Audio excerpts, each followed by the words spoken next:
আসসালামু আলাইকুম। আমি doctor Mohammad Hasan Jafri, MBBS Dhaka medical college, excellence part 1 physical medicine. বর্তমানে কর্মরত আছি উপজেলা স্বাস্থ্য complex Kaliganj Satkhira medical association. তো এন্ডোক্রাইনোলজি টপিকটা আপনাদের ফ্লুইড ইলেক্ট্রোলাইট অ্যাসিড ডিসঅর্ডারের সাথে ছিল, যেটা আমি শেষ করতে পারিনি। তো আমি আজকে ছোট্ট একটা সেশনের মাধ্যমে শেষ করে দিই। ওটা অ্যাকচুয়ালি ওই ক্লাসের সাথেই যাবে। তো আরেকটা জিনিস, এন্ডোক্রাইনোলজি আসলে আমাদের পিআর এর ক্ষেত্রে খুব একটা ইম্পর্টেন্ট না। এখান থেকে জাস্ট আমি আপনাদেরকে কিছু জিনিস ঢাকায় দিব, যেন আপনাদেরও বেশি সময় নষ্ট না হয় আর আমি যেন শর্টের মধ্যে শেষ করি।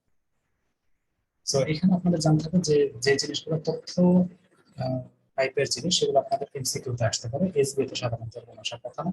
তো এমসিকিউতে আসার মতো যেমন স্লিপে কোন কোনগুলো বাড়ে, স্লিপে কোন কোনগুলো কমে, এগুলো কিন্তু আমাদের জানতে হবে। যেমন কর্টিসল, অ্যাড্রেনালিন, এগুলো কিন্তু স্লিপের সময় কমে, কারণ এগুলো হচ্ছে স্ট্রেস হরমোন। স্লিপে এগুলো দরকার নেই। আবার স্লিপের ক্ষেত্রে যেমন মেলাটোনিনটা বাড়ে, মেলাটোনিন কিন্তু আমরা বাইরে থেকে আজকাল ইউজ করি। আমরা কিন্তু ক্লোনাজেপাম ডায়াজেপামের বদলে আজকাল কিন্তু মেলাটোনিন ইউজ করে থাকি। এডিএ যেটা স্লিপে বাড়ে, কারণ সেক্ষেত্রে আপনার নারীর আউটপুট অনেক বেশি হতে হবে। ঠিক আছে। আচ্ছা, তারপরে হচ্ছে আপনার অর্গানস উইথ এন্ডোক্রাইন ফাংশন। ঠিক আছে, কোন কোন অর্গানে বিভিন্ন এন্ডোক্রাইন ফাংশন আছে, এগুলো আপনাদের জানতে হবে তথ্য হিসেবে। এগুলো থেকে এমসিকিউ আসতে পারে। ঠিক আছে, যেমন হার্ট থেকে হচ্ছে বিভিন্ন রকম ন্যাট্রিউরেটরি পেপটাইড গুলো আসে। হ্যাঁ, এইভাবে করে আপনাকে জানতে হবে যে কোন জায়গা থেকে, মানে কোন অর্গান কোন কোন এন্ডোক্রাইন ফাংশন করে থাকে। যেমন কিডনি থেকে রেনিন, নেত্রোকর্টিন, ক্যালসিট্রাল, ভিটামিন বি, এগুলো সিনথেসিস হয়। ঠিক আছে, পিনিয়াল গ্ল্যান্ড থেকে মেলাটোনিন, স্কিন থেকে ভিটামিন ডি, এগুলো আপনাদের সবই জানতে হবে যে কোন অর্গান কোন কোন এন্ডোক্রাইন ফাংশন করে থাকে। আচ্ছা, তারপরে হচ্ছে আপনার এই চারটা একটু করবেন যে কোন জায়গা থেকে কোন হরমোন আসতেছে, কোন সেল থেকে কোন হরমোন আসতেছে।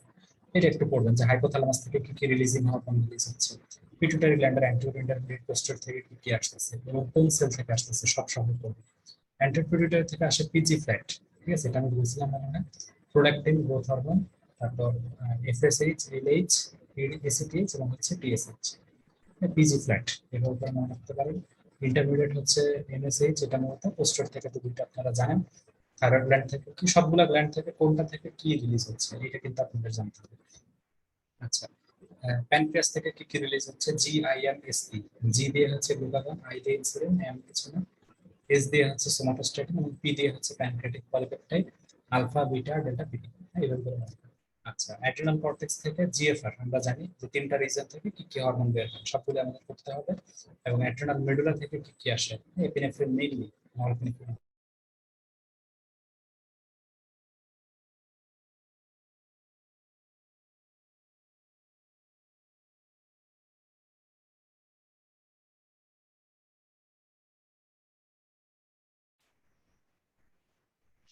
তো মাঝখানে মনে হয় লাইনটা একটু কেটে গেছিল। তো এইভাবে করে আপনাকে কিন্তু প্রত্যেকটা মানে কোন গ্ল্যান্ড থেকে কোন সেল থেকে কি আসতেছে একটুখানি জানতে হবে। এমসিকিউতে আসতে পারে। ক্লাসিফিকেশন অফ হরমোন, এটা অবশ্যই খুব ভালো করে পড়বেন। এর মধ্যে কোনটা কোনটা আপনার প্রোটিন, প্রোটিন হচ্ছে পিজি। ঠিক আছে, আপনার পিটুইটারি গ্ল্যান্ডের মধ্যে যে হরমোনগুলো পিজি, এটা হচ্ছে প্রোটিন হরমোন। গ্লাইকোপ্রোটিন, যেখানে আপনার কার্বোহাইড্রেট প্রোটিন একসাথে থাকে, এটা হচ্ছে এফএলএটিন, এফএলটিটা শুধু। আর এটা হচ্ছে আপনার পলিপেপটাইড। এছাড়া অন্যান্য যে রিলিজিং হরমোনগুলো আছে, ইনহিবিটিং হরমোনগুলো আছে, এরা সবাই হচ্ছে পলিপেপটাইড। এইভাবে করে আপনার ইয়ে হিসেবে মনে রাখবেন, মানে গ্রুপ হিসেবে মনে রাখবেন। আপনি হচ্ছে পুরো আলাদা আলাদা হরমোন মনে রাখতে গেলে কিন্তু প্রবলেম। ঠিক আছে, পেপটাইড কারা, এগুলো একটু দেখে রাখবেন। অ্যামিনো অ্যাসিড কারা কারা, ডেরিভেটিভ স্টেরয়েড কারা কারা, সবগুলোই কিন্তু লাগে। মূলত স্টেরয়েড হরমোন কারা, এটা কিন্তু পরীক্ষায় অনেক আসে। ঠিক আছে।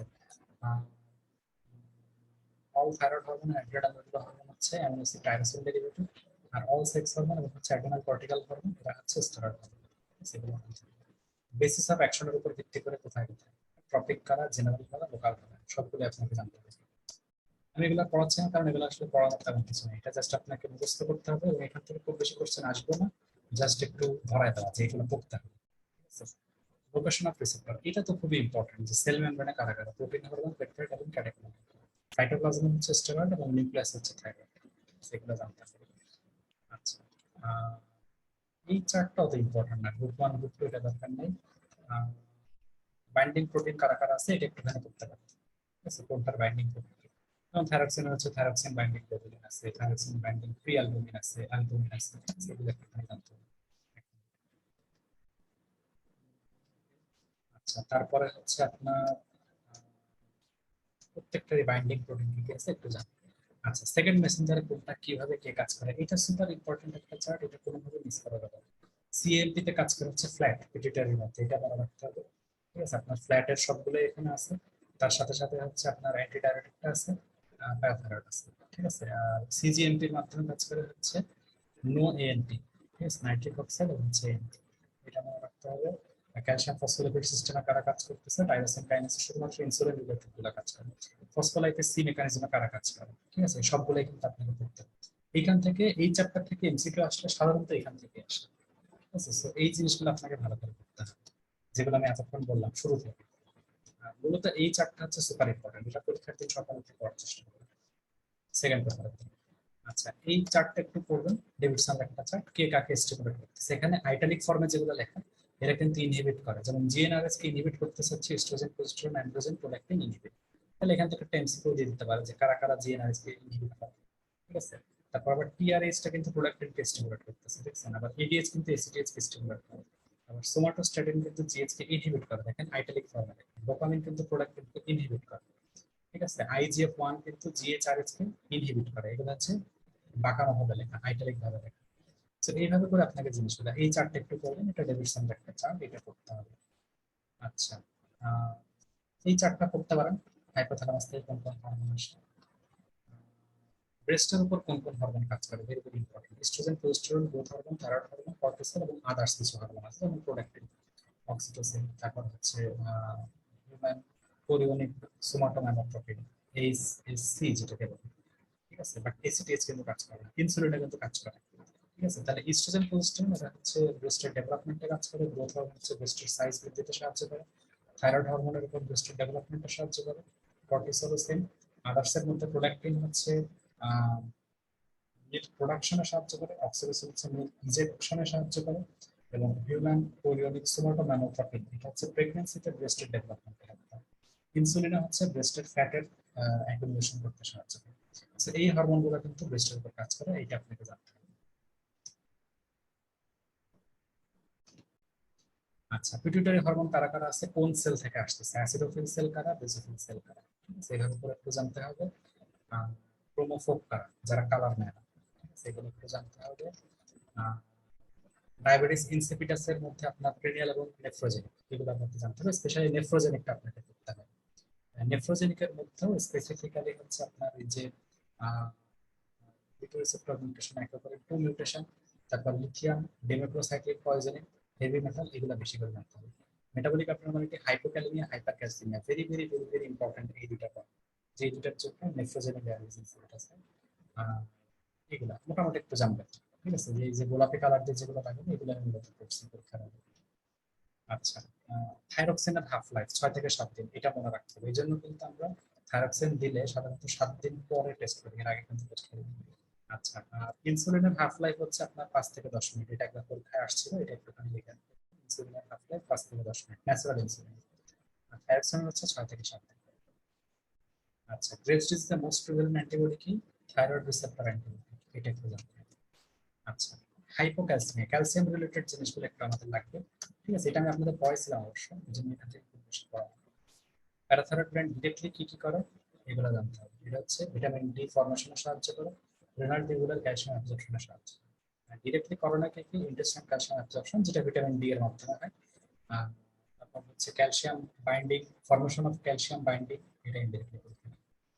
ঠিক আছে, আচ্ছা, hypocalcemia, calcium is the main regulator of PTH, এটা জানতে হবে। 50% টোটাল ক্যালসিয়াম ইজ আর্নেজ, সেটা জানতে হবে। ক্লিনিক্যাল ফিচার কি কি হয় হাইপোক্যালসিমিয়াতে, এটা জানতে হবে, মেইনলি টিটান। ঠিক আছে, প্রলং কিউট ইন্টারভ্যাল, এগুলো জানতে হবে। আচ্ছা, তারপরে এই জিনিসটা আমি আপনাদের বলছিলাম আগে একদম ক্লাসে, ইলেকট্রোলাইটের ক্লাসে, যে অ্যাকচুয়ালি কেন হাইপোঅ্যালবুমিনিয়ামে হাইপোক্যালসিমিয়া থাকে। অ্যালবুমিনের সাথে ক্যালসিয়াম বাইন্ড করে থাকে, অ্যালবুমিন কমে গেলে ক্যালসিয়াম কমে যাবে। ঠিক আছে, এটা টোটাল ক্যালসিয়াম করবে, কিন্তু আয়নাইজ ক্যালসিয়াম কিন্তু কমবে না, কারণ আয়নাইজটা কিন্তু অ্যালবুমিনের সাথে বাইন্ড করে থাকে, যেটা বাইন্ড করে থাকে ওটা বাইন্ড অবস্থা। সো ওইটা কিন্তু অ্যাকচুয়ালি বাউন্ড ক্যালসিয়াম কমবে, আলটিমেটলি টোটাল ক্যালসিয়াম কমবে, কিন্তু শুধু আয়নাইজটা যদি চিন্তা করে, যেটা অ্যালুমিনের সাথে বাইন্ড করে থাকে না, সেটা কিন্তু কমবে না। ঠিক আছে, সেই জন্য সেরাম প্যারাথাইরয়েড হরমোনাল লিঙ্ক।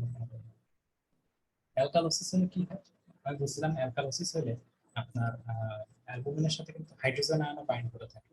তো হাইড্রোজেন আয়নগুলো দেখা যাবে অ্যালকালিকে আপনার ইয়ে করতে চায়, রিপ্লেস করতে চায়, তখন অ্যালবুমিনের কিছু হাত ফাঁকা হয়ে যায়, সেই জায়গায় হচ্ছে আমার ক্যালসিয়াম এসে বাইন্ড করে। তখন দেখা যায় যে আয়নাইজড ক্যালসিয়াম থেকে যেহেতু আমার ওই ক্যালসিয়াম কিছু অ্যালবুমিনের গায়ে গিয়ে বাইন্ড করতেছে, তখন কিন্তু আলটিমেটলি আমার সেরাম ক্যালসিয়াম কমে যায়। ঠিক আছে, আপনাদের কোনো লিখে রাখতে কিছু এক্সট্রা ভিডিও দেওয়ার কথা ছিল, এগুলো দিব। আচ্ছা, আর তারপরে হচ্ছে আপনার সেরাম ক্যালসিয়াম যখন কমবে তখন কিন্তু প্যারাথাইরয়েড হরমোন বাড়বে। ঠিক আছে, আবার টোটাল ক্যালসিয়াম কিন্তু নর্মাল থাকে, কারণ ওই এক জায়গা থেকে আরেক জায়গায় যাচ্ছে, আয়নাস থেকে নন আয়নাস হচ্ছে, কিন্তু আলটিমেটলি ক্যালসিয়ামের পরিমাণ কিন্তু সেম থাকে। ঠিক আছে, আর ভিটামিন ডি ডেফিসিয়েন্সিতে ক্যালসিয়াম তো কমবেই। ঠিক আছে, টোটাল হোক আয়নাস হোক, পিটিএইচ বাড়বে। ক্রনিক রেনাল ফেলিওরও সেম। ঠিক আছে, আবার ক্রনিক রেনাল ফেলিওরে ফসফেট বাড়বে, যেটা ভিটামিন বি ডেফিসিয়েন্সিতে বাড়ে না, ভিটামিন বি ডেফিসিয়েন্সিতে।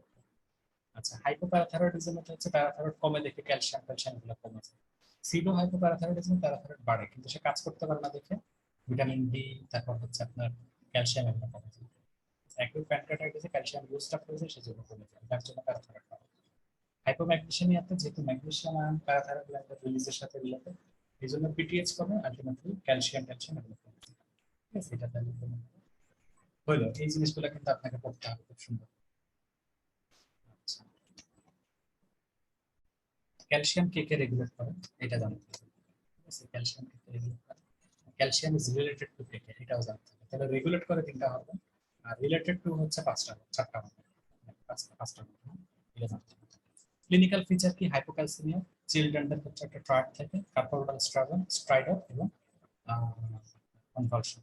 ঠিক আছে, কার্পোরাল স্পাজমে কি কি হয়? মেটাকার্পোফ্যারিঞ্জিয়াল জয়েন্ট ফ্লেক্স থাকে, আপনার হচ্ছে ইন্টারফ্যারিঞ্জিয়াল জয়েন্ট গুলো এক্সটেন্ডেড থাকে এবং থাম্বের অপোজিশন হয়, এই তিনটা পয়েন্ট কিন্তু লাগে।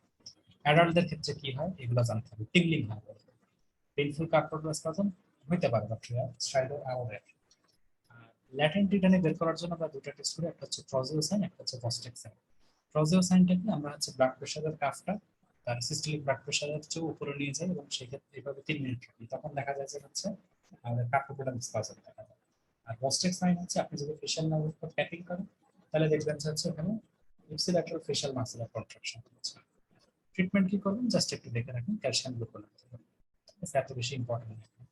রেগুলেটর অফ বোন রিমডেলিং, এই জিনিসটা আমার মনে হয় আমরা রিউমাটোলজির মধ্যে করছি, এটা কিন্তু একটু লাগবে, হ্যাঁ?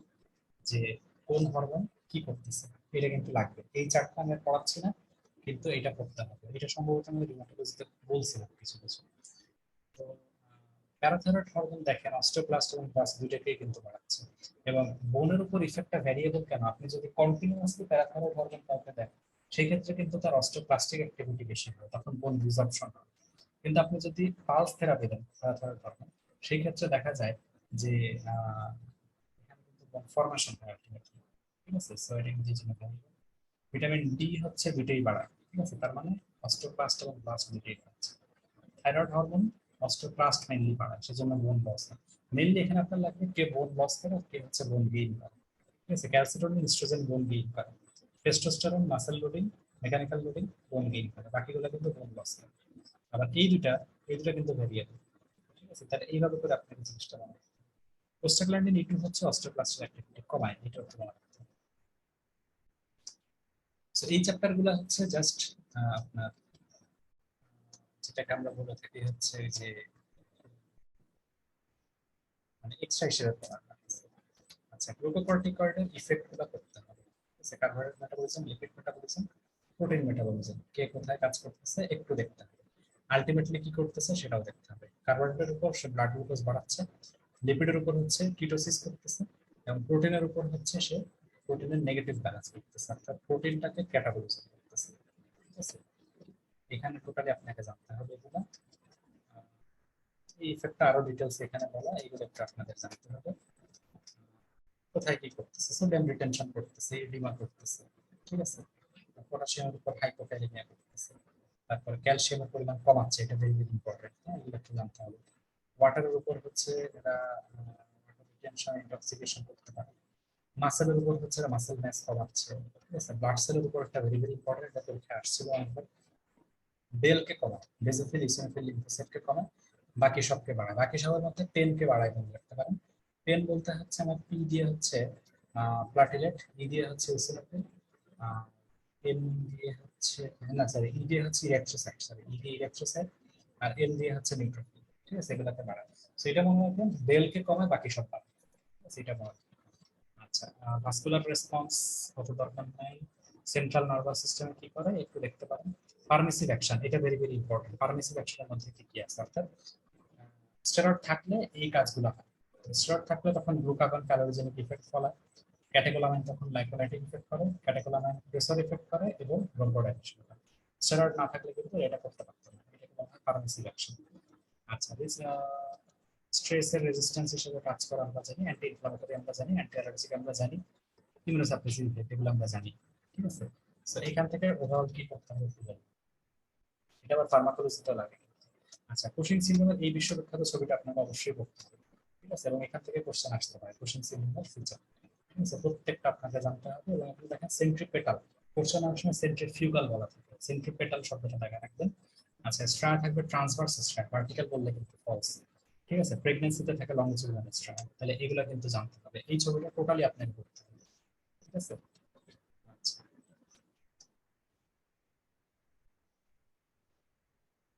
তারপরে এখান থেকে আচ্ছা, কুশিং সিনড্রোমের ক্লাসিফিকেশন করতে পারেন। এসিটিএস ডিপেন্ডেন্টটাকে আমরা বলে থাকি কুশিং ডিজিজ, অর্থাৎ যেখানে পিটুইটারি ফাংশনের প্রবলেমের জন্য কুশিং সিনড্রোম মানে স্টেরয়েড বাড়ে, সেটাকে আমরা বলি কুশিং ডিজিজ। এটা কিন্তু 80%। আর নন এসিটিএস ডিপেন্ডেন্ট হচ্ছে 20%। এটা অ্যাড্রেনাল কারণে হতে পারে, আর কার্সিনোমা হতে পারে, হাইপারপ্লাসিয়া হতে পারে। এগুলো একটু জানতে হবে। সিউডো কুশিং এর কারণ very very important, alcohol, major depression, primary obesity, এই তিনটা কিন্তু অনেক ইম্পর্টেন্ট। তাহলে এই ক্লাসিফিকেশনটা লাগবে। আর এগুলো এত লাগবে না, এগুলো তো আমরা করছি। আচ্ছা, biochemical test results of Cushing syndrome, এটা একটু দেখতে পারেন। এটা আমাদের আসার কথা না, কারণ এটা বেশ সফিস্টিকেটেড। তারপর একটু দেখতে পারেন যে কোনটা কোথায় বাড়ে, কবে কি হয়। দেখবেন অ্যাড্রেনাল টিউমারের ক্ষেত্রে এসিটিএস টা কমে, কারণ এখানে মূলত অ্যাড্রেনাল হরমোন বেশি হওয়ার জন্য সেই এসিটিএস টা কমে, নেগেটিভ ফিডব্যাক। আর বাকিগুলোর ক্ষেত্রে কিন্তু ওরা সবই বাড়ে। ঠিক আছে, কর্টিসল সবই বাড়ে। এটা এত আর দরকার নেই, জাস্ট একটু মানে তাই দেখা। আচ্ছা, এটা করতে হবে circulatory changes caused by epinephrine norepinephrine, মূলত এইটা ফ্লোচার্ট দরকার নেই। এইটা যে নরএপিনেফ্রিন কি করতেছে, হার্ট রেট বাড়াচ্ছে, কার্ডিয়াক আউটপুট বাড়াচ্ছে, না সরি, কার্ডিয়াক আউটপুট কমাচ্ছে, হার্ট রেট কমাচ্ছে, টিপিআর এখানে আসলে এমন ভাবে দাগাইছি, ইনক্রিজ না ডিক্রিজ বুঝতে পারছি। এটা ডিক্রিজ, এটা ডিক্রিজ, এটা ইনক্রিজ, এটা ইনক্রিজ। ব্লাড প্রেশার এবং টিপিআর বাড়াচ্ছে, কার্ডিয়াক আউটপুট হার্ট রেট কমাচ্ছে। ঠিক আছে, আর এপিনেফ্রিন কি করতেছে, হার্ট রেট বাড়াচ্ছে, কার্ডিয়াক আউটপুট বাড়াচ্ছে, টিপিআর কমাচ্ছে এবং পালস প্রেশার ওয়াইডেনিং করতেছে। ঠিক আছে, তাহলে নরএপিনেফ্রিন কি করে, হার্ট রেট কমায়, কার্ডিয়াক আউটপুট কমায়, টিপিআর বাড়ায়, blood pressure. Epinephrine heart rate বাড়ায়, কার্ডিয়াক আউটপুট বাড়ায়, টিপিআর কমায়, আর হচ্ছে পালস প্রেশার ওয়াইড করে। এটুকু জানতে হবে। আচ্ছা, ইনসুলিনের এই জিনিসগুলো পড়বেন, কারণ ইনসুলিন থেকে একবার হাফ লাইফের কোশ্চেন আসছে, সুতরাং ওটা একটু পড়তে হবে আপনাকে। যে এখান থেকে যে কয়টা অ্যামিনো অ্যাসিড দিয়ে তৈরি হয়, দুইটা চেইন থাকে, এ চেইনে কয়টা, বি চেইনে কয়টা। ঠিক আছে, প্রি প্রো ইনসুলিনে কয়টা থাকে অ্যামিনো অ্যাসিড, এরপরে হচ্ছে প্রো ইনসুলিন হয়, সেখানে কয়টা থাকে, এখানে হচ্ছে আপনার এ এবং বি চেইন হয়, সি পেপটাইড দিয়ে লাগানো থাকে। ঠিক আছে, এগুলো একটু জানতে হবে। প্রো ইনসুলিনটা আবার গলগি অ্যাপারাটাসে যায়। ঠিক আছে, প্রি প্রো ইনসুলিন থেকে প্রো ইনসুলিন হয় কিন্তু মাইক্রোজোমাল এনজাইমের মাধ্যমে। আবার প্রো ইনসুলিন থেকে ইনসুলিন হয় হচ্ছে আমাদের গলগি অ্যাপারাটাসের মাধ্যমে। এখানে সি পেপটাইড হচ্ছে 31টা amino acid, very very important. এটা কি হয়, তারপর এ চেইনে কয়টা থাকে, বি চেইনে কয়টা থাকে, ডাইসালফাইড বন্ড থাকে, এগুলো খুব ভালো করে পড়তে হবে। ঠিক আছে, আর সি পেপটাইড, সি পেপটাইডে কোনো অ্যাক্টিভিটি নেই, এটা জাস্ট আপনি টেস্ট করার জন্য ইউজ করবেন। সি পেপটাইডের হাফ লাইফ কিন্তু লং লাগে। সি পেপটাইডের নরমাল লেভেল কত এটা জানতে হবে। নরমাল ফাস্টিং কনসেন্ট্রেশন ইনসুলিন কত, এই ডিগ্রেডেড বাই লিভার কিডনি, এই জিনিসগুলো আপনাকে একটু জানতে হবে, কারণ ইনসুলিন খুবই কমন একটা জিনিস, সেখান থেকে হাফ লাইফ যেহেতু আসছে, সুতরাং আপনাকে এটা করতে হবে। আচ্ছা, এখান থেকে এই ফ্লো চার্টে দেওয়া আছে, এটা একটুখানি আপনি এক নজরে দেখার জন্য। প্রি প্রো ইনসুলিনে 106টা থাকে, সেখান থেকে প্রো ইনসুলিনে 82টা, এখানে এ চেইন বি চেইন থাকে, ডাইসালফাইড দুটা বন্ড দিয়ে লাগানো থাকে, এবং মাঝখানে সি পেপটাইড থাকে। এটা হচ্ছে গলগি অ্যাপারাটাসে গিয়ে এর আগে কিন্তু রাফ এন্ডোপ্লাজমিক রেটিকুলাম আপনার আপনার প্রি প্রো ইনসুলিন থেকে প্রো ইনসুলিন থেকে যে ইনসুলিন হচ্ছে এটা হচ্ছে গলগিতে, এখান থেকে সি পেপটাইড বের হয়ে যাচ্ছে 31টা অ্যামিনো অ্যাসিড, আর এইচ এন বি চেন দুইটা হচ্ছে, ঠিক আছে, কোনটা কতগুলো অ্যামিনো অ্যাসিড এবং ডাইসালফাইড বন্ডে লাগানো থাকে সাইটোসিনের মধ্যে। ইফেক্ট কি এটা অবশ্যই আপনাকে করতে হবে, কোন জায়গায় কি ইফেক্ট করতেছে এটা খুবই ইম্পর্টেন্ট ইনসুলিনের ক্ষেত্রে, যদি এখান থেকে কোশ্চেন মতো আসে। এইটা কিন্তু আপনাদের জন্য বেশি ইম্পর্টেন্ট এই চ্যাপ্টার। আচ্ছা, তারপরে হচ্ছে ইনসুলিন ইনসেনসিটিভ সেল, যেখানে insulin plays no role for glucose uptake, এটা খুব ইম্পর্টেন্ট, এটা খুব ভালো করে বুঝতে হবে। ঠিক আছে, কোন কোন সেলের উপর ইনসুলিন রাখা substances with insulin like activity কি কি আছে, ইনসুলিন, কোইনসুলিন, আইজিএফ1, আইজিএফ, এই কথা।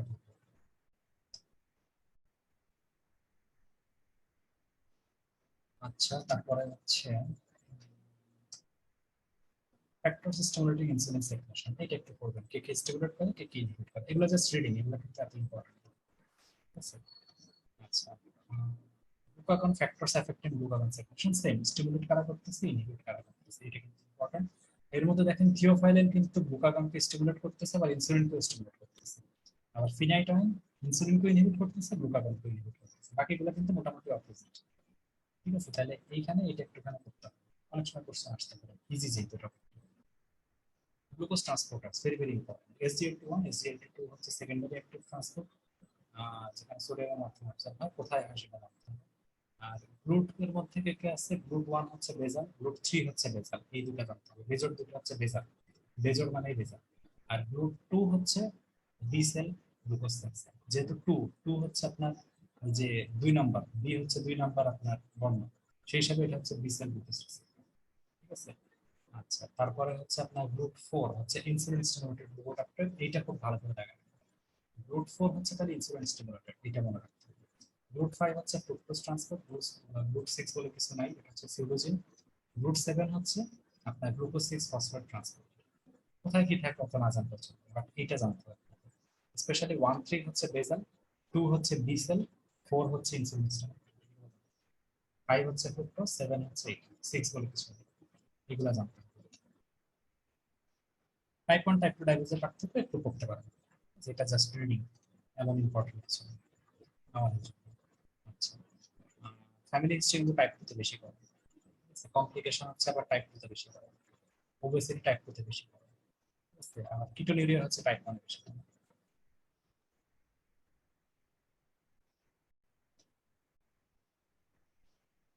শেষ করে ফেললাম মনে হয়। তো এইটুকুই মনে হয় ছিল আমাদের।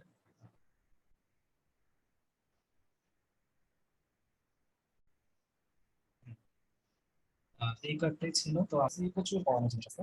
আমি মাঝে মাঝে যে ডিভিশন ব্যাচটা পড়াই সেই সকল জায়গায় কিন্তু আসলে এন্ডোক্রাইন সিস্টেম যে এত ডিপে গিয়ে আমাদের দরকার নাই, সে এসেছিল, এত ডিপে গিয়ে আমাদের কোনো দরকার নেই, আমরা জাস্ট যতটুকু আমাদের লাগবে তথ্য, যেহেতু এখান থেকে তথ্য আপনাদের মুখস্থ করতে আমি জাস্ট আপনাদের দেখাই, এরপরে যদি কোনোটা না বুঝে থাকেন অবশ্যই আমাকে জানাবেন।